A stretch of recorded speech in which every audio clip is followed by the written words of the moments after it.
Ampuliriza omulungi, nkwaniriza mu katabo kaffe nketta mu bizinga. Katono nnyo okujjukiza bwe twafundikirira mu kitundu kyaffe ekyayita.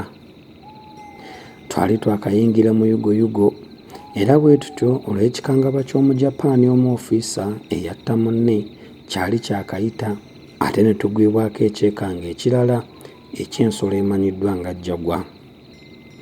Munnaffe eyali amanyiddwa nga Kataayi ye teyasobola kubeera ng'alusukka.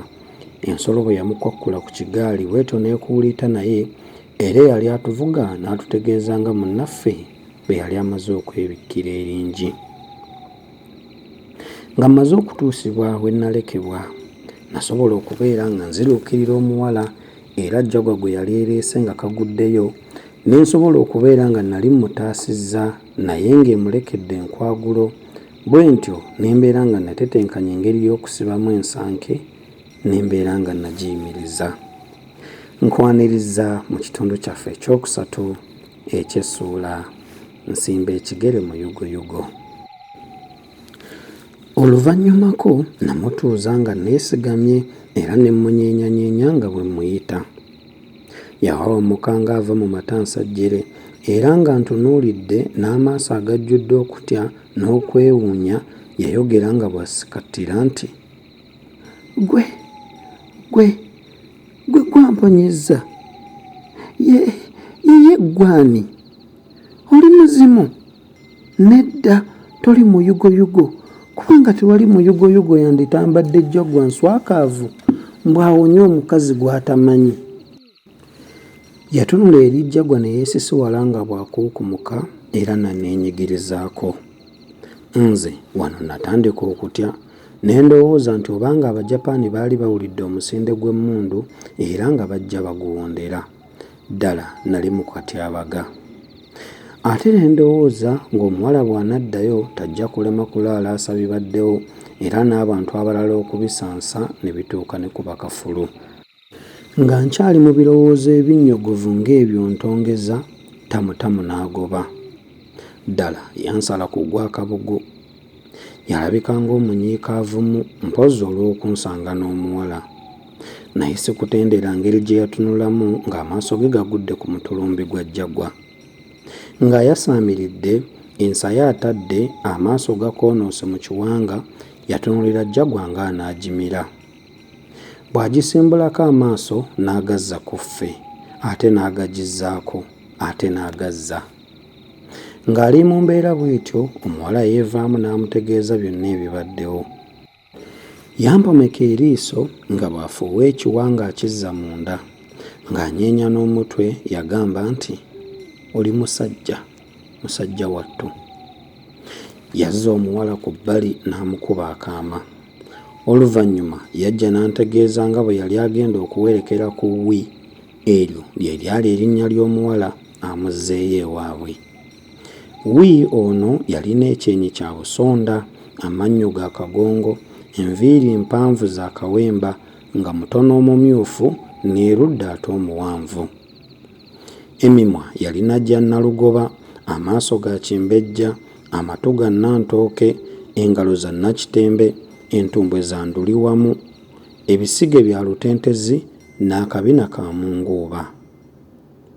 Ennyindo ye yali ŋŋanda, amatama nga mampimpi, ensingo ye nga ya zigogge n'amabeere ga nsama. Nga bagenze nawanga amasasi mu kabundu kange era ne ntandika okutya. Buli lwe nawuliranga akanyeenya, akagwa oba akakwakwaya, ne mmaguka nga bwe mpakula n'akabundu kange. Saakoma ku ekyo kyokka, nawalirizibwa n'okulinnya ne mpagama ku mukuubiira gw'ejjinja, ndyoke nfunze era nfuze amaaso ekitundu kyonna ekyali kinneebunguludde, si kulwa nga Jagwa enkazi ezinduukiriza ne neetirimbulira, anti gye nali nawumizza yali sseddume. Awo ng'enkoko bwe ziyingirira, tamutamu yadda n'antegeeza nti Wi ne nnyina nnamwandu baali bakkiriza okunsuza okumala ennaku. Nti nno ogwo gwali mukisa gwa kitalo, kubanga omusajja gye nali aw'okusuzibwa yali yakamala ennaku ntono ddala okuttibwa Abajapaani, mbo nga bawoolera eggwanga ly'Omujapaani omujaasi yasangibwa ng'agaŋŋalamye ku kkubo mu kyalo ng'atemuddwa nti era kitaawe wa Wi ne bannyina basatu abaalanga obwemage lwe bataalutonda. Yantegeeza nti amala atusange n'omuwala oli yali ajja tunoonyereza ekiwuukuwuuku mmale geewuŋŋumika omwo okutuusa enkeera. Twatuuka ewaaba Wi ng'obudde buziimedde era ye munnange mu nju yawunyamu buwunyi nga yeggyawo. Ndifa ndojja ebyankolerwa ewa Wi era ddala ndifa mbitenda. Anti kyonna ekyali kisoboka okunkolerwa ntebenkere mu birowoozo ne mu mubiri kyankolerwa. Waayitawo ennaku nga ziizo, Tamutamu n'andeetera ebiwandiiko ebyali binsemba okufuna omulimu ku kisaawe ky'ennyonyi. Byali binnombojjako birungi bissa era nga biteekeddwako omukono omumyuka w'omuduumizi w'eggye mu bizinga bino. Tamutamu ng'amaze okuntegeeza engeri gye tunaakolaganangamu n'okumpa eby'omulimu, twayawukana. Saamanya nga siriddayo kumulaba nate mu bulamu buno. Nabukeereza nkokola nga mbissaamu ngatto kulaga ku kisaawe ky'ennyonyi. Olwo nno nga nyambadde ebyambalo abakozi b'Abajapaani bye baayambalanga era nga nkusise mu emu ku nsawo zange akanasuzo k'ebifaananyi akaakolerwa mu mpandiisa eya bwino era nga nsibye ku mukono omuleeganjuba ogwakolerwamu essimu ey'omu bbanga. Wi yanninnyirako mu bigere nga bwe tugenda tuwaya n'okundaga obukubo obw'amakuutukuutu obuggukeeka. Bwe yankomya ne ntandika okweraliikirira olwa bye nnali simanyi ebinnindiridde gye nnali ŋŋenda okwetubika.